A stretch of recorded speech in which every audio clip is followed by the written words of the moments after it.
You don't have a consistency problem. You have an starting problem. You fail at the moment you sit down to do the thing that scares you, but then your brain refuses to engage. You sit down with the laptop open, you know exactly what to do, but then you can't start.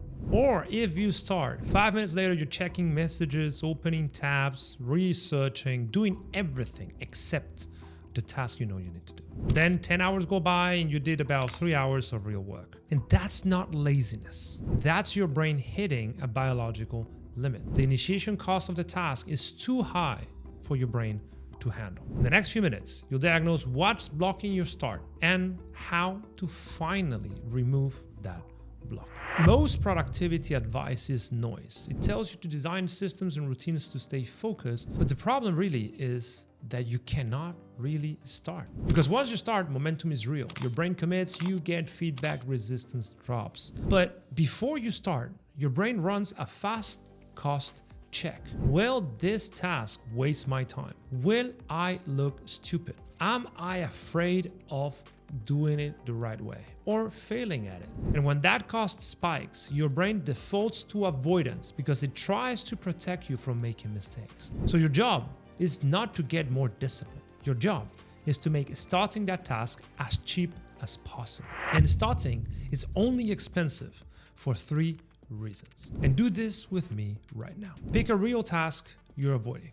Maybe it's outreach, maybe it's content, maybe it's firing that underperformer. Now, in the first 3 seconds of you thinking about it, what's going on? Is your mind racing? Like 47 tabs, too many open loops, too many priorities, you don't really know how to approach it?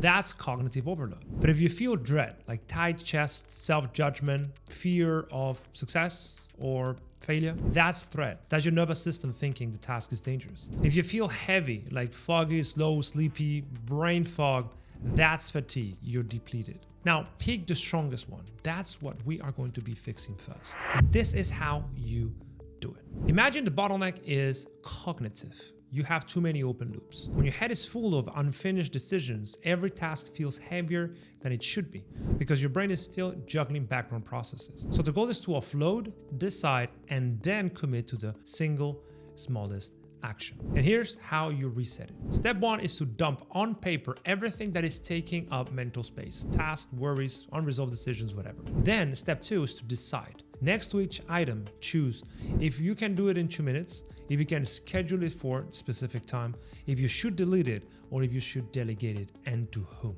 And step number 3 is to start immediately. Maybe center yourself through breath work and then do the smallest physical start. Open the doc, write the first line, and start recording, whatever that is. If open loops were your bottleneck, starting will feel exponentially easier within minutes of doing what I just said. If the bottleneck is a threat, is your nervous system protecting you, this is a fear response. It's a fear of judgment, of failure, of success, of wasting time, of not being good enough. So the goal is to make the first rep safe.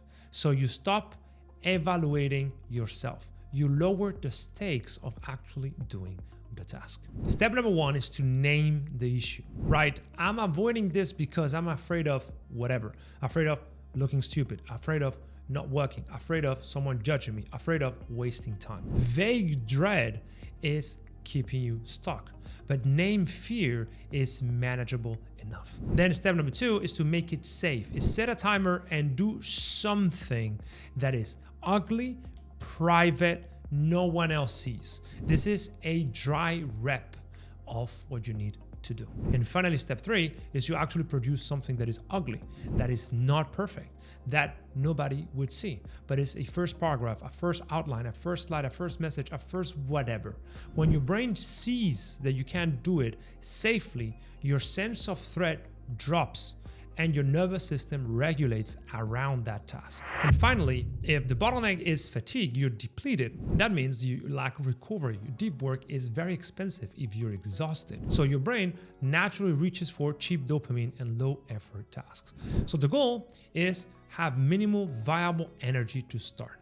And here's what I recommend you do. The first thing is to drink water. A drop of 4% of hydration leads to a 20% drop in productivity. So drink at least half a gallon. Then take some sunlight or light in your eyes to better align with your circadian rhythms. And finally, do some movement. 60 seconds of movements, a brisk walk is enough.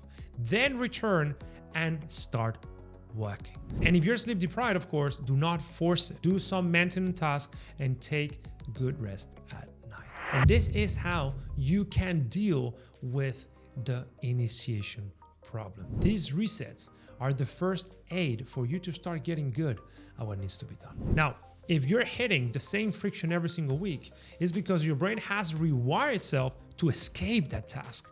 So you're literally tagging the things you need to do as dangers, as actual threats, and you need deeper brain rewiring to make sure you don't fall for that. That's exactly what we do at Selfmastered. We help you close loops automatically, tolerate discomfort, and stay in execution mode in every single task. So if you truly want to succeed the easy way, book a call below. Remember, consistency is not about how much you want to do something. Consistency is how easy it is to get it started. Because once you start, everything becomes easier down the line. So stop trying to be consistent, stop trying to be disciplined, engineer the easiest frictionless start. Because your output is not capped by a lack of information. You know exactly what you need to be doing. It's capped by your ability to transform information into execution.